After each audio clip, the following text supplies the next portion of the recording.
Hey everybody, Sekou Jabari here. Got something I think you guys will be interested in. I was talking to my boy Aaron yesterday about the topic out of Utah. Everybody knows what it is. Everybody's all up in arms, or should I say, some people are all up in arms over commentary after a person was unalived. I should also say those people are, in my opinion, the hypocritical segment of the population because other people have been unalived. It was just okay with them, but I digress at the moment. Take a look at the conversation I had with my boy Aaron and let me know what you think on the other side. Peace.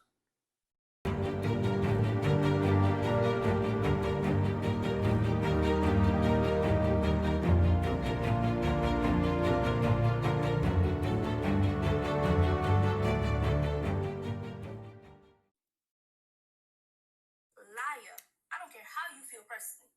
You're not going to get me to believe that Charlie Kirk did not belong to Jesus. That man is my brother in Christ. I don't care what his skin color was. I don't care what nobody's skin color is. That is so ridiculous to me. But I want y'all to know, and this is not promoting violence because I'm not doing that. But I also know we're not passive Christians. Listen, the generation of Christians that y'all used to being passive, letting stuff slide, and they want to act like, oh, we got to be nice. Christ ain't never called me to be nice. I gotta love you. I gotta speak the truth. And guess what? Sometimes speaking the truth don't feel good. The majority of the times, the truth don't feel good. The truth be hurting. Trust me, I know, because I felt it. And for a person to claim they submitted to Christ, but they can't handle the truth, I really question how submitted are you really? Because do you know how much God corrects those He loves, and it do not. So now, with that being said about that, she was saying that it's about Christians. He was a great Christian. So my thing is this a great Christian?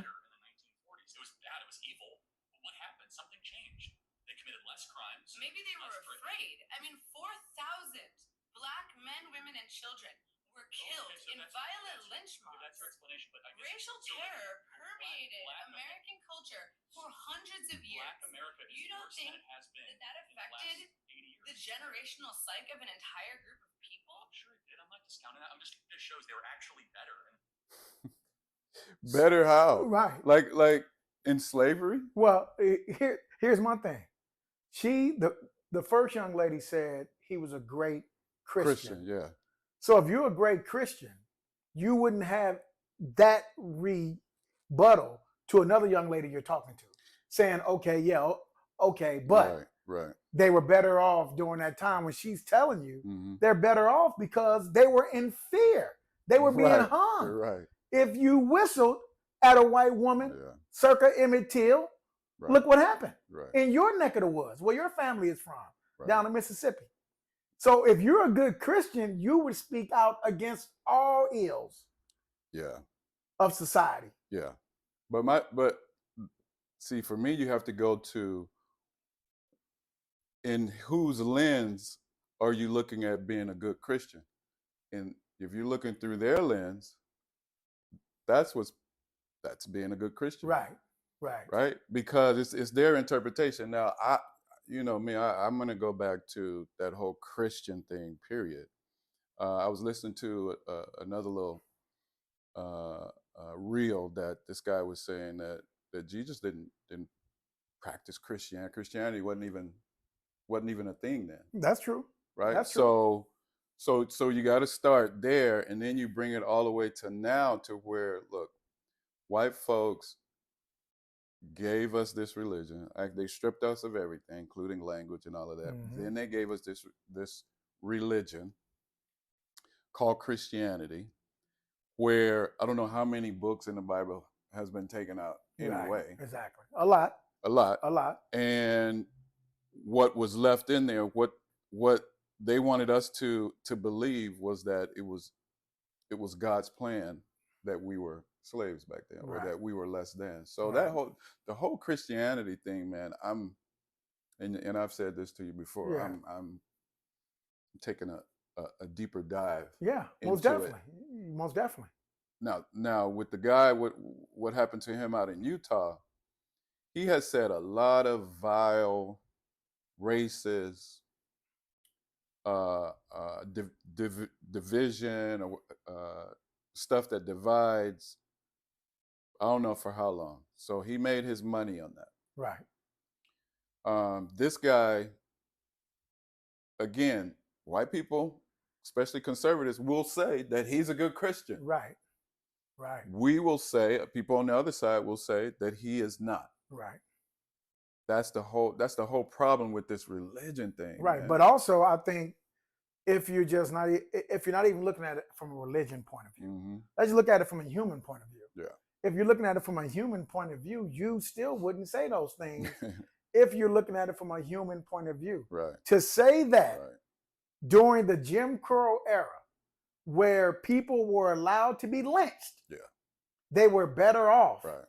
That is wrong.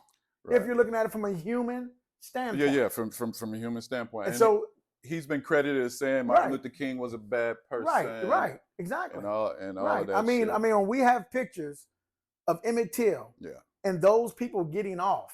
Right. And then you're saying at that time it was better for us? Yeah.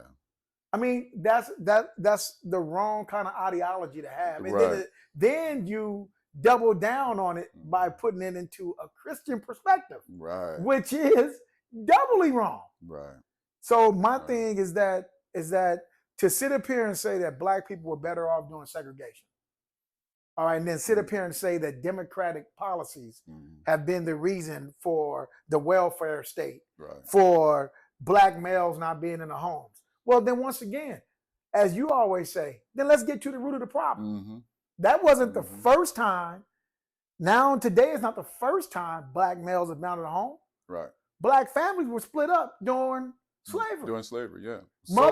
Babies were ripped out of mothers' hands at birth.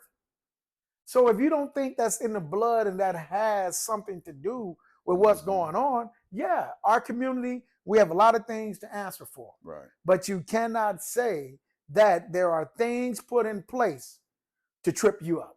Right. You have to be honest about that. Honest and then to put it into a Christian perspective, and then all of a sudden say, well, I'm a great Christian. Well, how can you be a great Christian talking down about other people?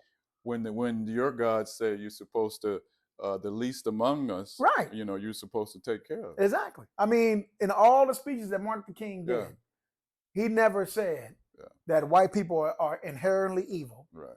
He never said that they're going around here killing people and all these things. He didn't say that. He said content of character that I heard once in a great document that all men were created equal. That's what he said. So for you to come up with all these things, black women are DEI hires. If I see a black pilot, I'm gonna be kind of scared of wondering flying. If he's credentialed to fly the plane. If I see a black doctor, I mean, you're saying that, but guess one of the greatest surgeons in American history is a Republican, Ben Carson. So are you saying that Ben Carson was a DEI hire? Right. Is that what you're saying? And speaking of surgery, the first doctor to do open heart surgery. Exactly. So was he a DEI hire? Yeah. So, I mean, or did he pull himself up out of his bootstraps, regardless of the things that were in front of him? Right. They made a movie about him. Yeah. So this is the thing I'm saying. It's just that people have revisionist history. Right. Nobody's asking for you guys to give anybody a handout. Right. I'm asking for you to respect my stance and understand that because of the lumps and the humps in front of us, we've still overcame. Or in spite of those things. Right. In spite of those things, we still overcame. And just like every society, we got some that are bad. Right. And you name me one society that doesn't. Right. Because at the end of the day, we live in what is supposedly a white Christian nation. Right. Then if we're in a white Christian nation, how do we have white mental illness, white homelessness, white people sitting up here that are poor, white divorces, we have white people in jail? Why do we have those things in a white Christian nation? Right. And it hasn't happened today. Where they have all the advantages. Where they have all the advantages. Where they have all the advantages. So, I mean, so it is disheartening that this situation has happened. But I think that sometimes God allows things to happen for everybody to see. But Which is what he said as far as gun laws. Yeah, he said that about gun laws. He said that it's okay for certain people to get shot for us to keep our Second Amendment. Exactly. Now, once again, if you're a man of God and you're a man of peace, would you not be against that? Yeah. That's the whole hypocrisy of the Republican Party as we know it today, because we know it was flipped back in the day. Right. But as we know it today, that's the whole hypocrisy of it. Now, and then you get to these mourning or these tributes. Yeah. Yeah, I mean, well, once again, you can mourn or tribute whoever you like. Right. But don't try to force somebody else to do it. Okay, you guys want to say George Floyd was forced on you. Right. You want to say that Trayvon Martin or Michael Sams were made to look like these martyrs. Right. Okay, whatever. Right. But all we're saying is, in this situation, is that don't be a hypocrite. Don't be a hypocrite. Don't be a hypocrite. Because what they do to Colin Kaepernick. Right, exactly. Look what you did to Colin Kaepernick. I mean, just don't be a hypocrite. I'm not mad that you guys want the flags at half-mast. Right.